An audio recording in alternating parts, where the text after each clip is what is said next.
বাংলাদেশের কওমি মাদ্রাসাগুলো আলিয়া মাদ্রাসার মতো নিয়ন্ত্রণে আনতে হবে এবং এ বিষয়ে শীঘ্রই কোনো কমিশন গঠন করা যেতে পারে। সংসদে এই বিষয়ে আলোচনা হবে পরবর্তী অধিবেশনে, এটা আমি জানতে পেরেছি। বেশ কয়েকজন এমপি আলোচনা প্রস্তুতিও নিচ্ছেন এবং সংসদে আলোচনার মাধ্যমে কওমি মাদ্রাসা নিয়ে কিছু একটা করতে হবে। এজন্য একটা কমিটি কিংবা কমিশন গঠন করলে সবচেয়ে ভালো হয়। What is commission? কমিশন তারা স্বাধীন মতামত দিবে এবং তারা যে মতামত দিবে ওই আলোকে একটা সিদ্ধান্ত হবে। এই জন্য যেহেতু কওমি মাদ্রাসা অনেক বাংলাদেশে এবং বাংলাদেশের জনগোষ্ঠী একটা বড় অংশ কওমি মাদ্রাসার সাথে সম্পর্কিত, তো এটা নিয়ে একটা বিহিত করতে এবং কওমি মাদ্রাসা নিয়ে যে সাম্প্রতিক বিতর্ক উঠছে, এই বিতর্কের প্রেক্ষিতে আমরা আলোচনা করছি।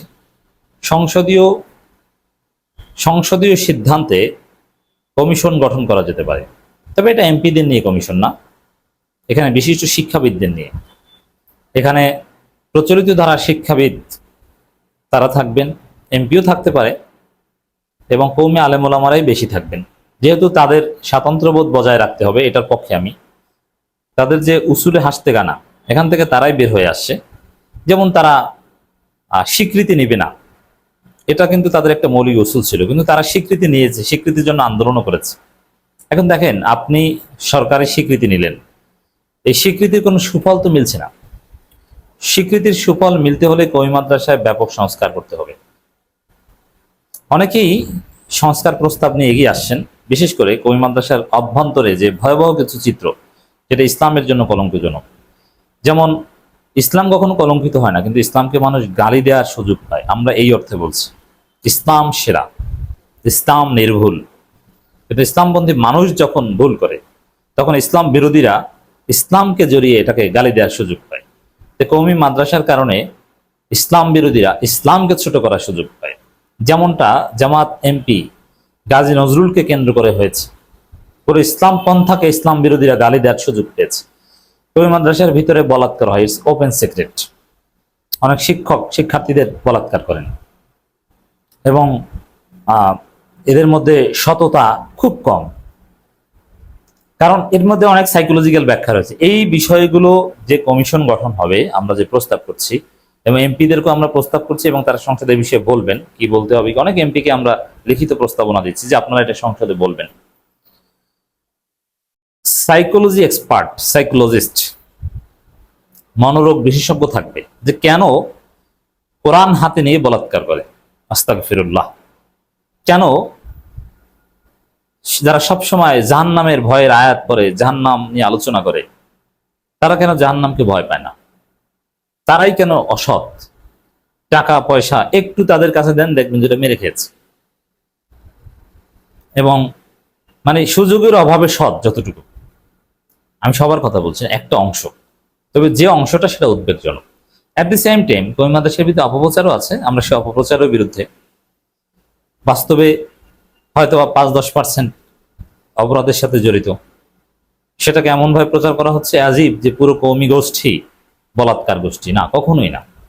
ভালো মানুষ এখান থেকে তৈরি হয়, সবচেয়ে বড় বড় আলেম এখান থেকে তৈরি হয়, এখানেই প্রকৃত এলেম চর্চা হয় এবং এই ধারাটা অব্যাহত রাখাটা জরুরি।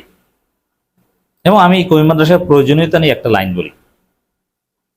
এলেমের যত মারকাজ ছিল পৃথিবীতে হিস্ট্রিক্যালি, সবকিছু ধ্বংস হয়ে গেছে। দেখেন, এলেম চর্চা হতো কুফা থেকে। ইমাম আবু হানিফা আসছে কোথা থেকে? কুফা। এবং ইমাম আবু হানিফার সাথে বড় বড় ইমাম ছিল। সেই কুফায় কোনো এলেম চর্চা হয়? সামান্যতম এলেম চর্চা হয়? কুফা তো ধ্বংস, কোনো এলেম চর্চা নাই। অথচ ইসলামের ইতিহাসে সাহাবীদের পরের যুগে সবচাইতে বেশি এলেম চর্চা হয়েছে কুফা থেকে। ইমাম আবু হানিফার চাইতে বড় কোন ইমাম ইসলামের ইতিহাসে আসে নাই। সাহাবীদের পরের প্রজন্মের কথা বলছে, তাবিঈদের ওই প্রজন্মের পর থেকে সোফার ইমাম আবু হানিফা সর্বকালের সেরা ইমাম আফটার সাহাবী তাবি। তো দর্শক, ইমাম আবু হানিফা তাবিঈদের মধ্যে পড়েন। কেউ কেউ বলছেন সাহাবীদের সাথে তার দেখা হয়েছে, এই জন্য সাহাবীদের পরে সর্বকালের সেরা ইমাম আবু হানিফা রহমতুল্লাহ আলাই। সেই ইমাম আবু হানিফার কুফায় কোনো এলেম চর্চা আছে? নাই। ইমাম বোখারা, সমরকন্দ, এইসব জায়গায় মধ্য এশিয়ার বিভিন্ন দেশে উজবেকিস্তান, তাজিকিস্তান, কাজাখস্তান এইসব জায়গায় এলেম চর্চা হতো, বিশেষ করে বোখারায়।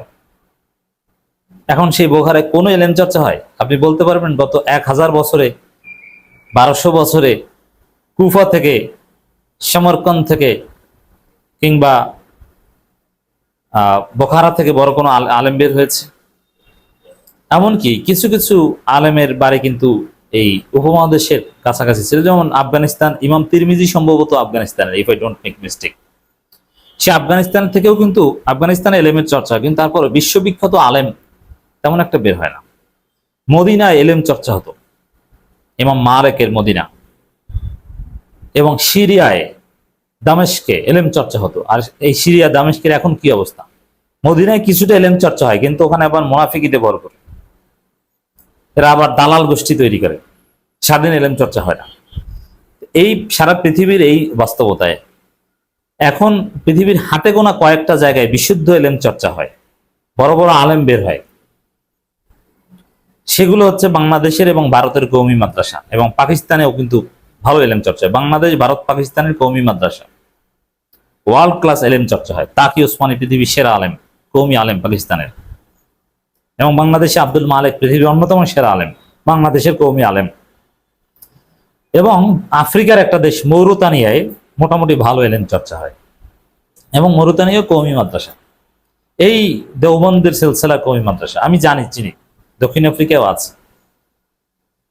তো এই বাস্তবতায় কওমি মাদ্রাসা টিকিয়ে রাখাটা জরুরি। কিন্তু কওমি মাদ্রাসার মধ্যে যদি এরকম আর্থিক অনিয়ম, অসততা এবং বলাৎকার প্রাতিষ্ঠানিক রূপ পায়, এবং ভয়াবহ শিশু নির্যাতন প্রাতিষ্ঠানিক রূপ পায়, যেভাবে তাদের ভিতরে প্রযুক্তির ছোঁয়া এবং এগুলো বাজারে ফাঁস হয়ে যাচ্ছে, যেভাবে চর্চা হচ্ছে, আলোচনা হচ্ছে, তাতে পুরো কওমি মাদ্রাসা ধ্বংস হওয়ার পালা। এই জন্য কওমি মাদ্রাসার সংস্কার দরকার। অ্যাট দি সেম টাইম যুগের বাস্তবতায় তাদের সংস্কারটা আরো বেশি জরুরি। এজন্য তাদের প্রথম যেটা জরুরি, যে তাদের আর্থিক ভিত্তি মজবুত করতে হবে, নইলে তারা কখনো সৎ হবে না। আমি অনেককেই চিনি, বা এটা একদম উদ্বেগজনক হার, এমন না যে একদম বিচ্ছিন্ন। কওমি মাদ্রাসার বড় আলেম হয়েছে, মেধাবী, একটা ইমামতি করে মসজিদের, তার যে সততা আপনি অবাক হবেন। আমি সেই উদাহরণ দিচ্ছি না, আমাদের অনেক বন্ধু বান্ধব অনেকেই আছে। এই জন্যে তাদের একটা সুন্দর বা সম্মানজনক কর্মসংস্থান করতে হবে, এবং তাদের দুনিয়াবি এলেম কিছু একটা থাকতে হবে। পৃথিবীর সব এলেমই ইসলামী এলেম। এলেম কখনো নন ইসলামী হয় না, সব এলেমই ইসলামী। এলেম বলতে যা বোঝায়, এলমুন নাফে, উপকারী এলেম সব ইসলামী।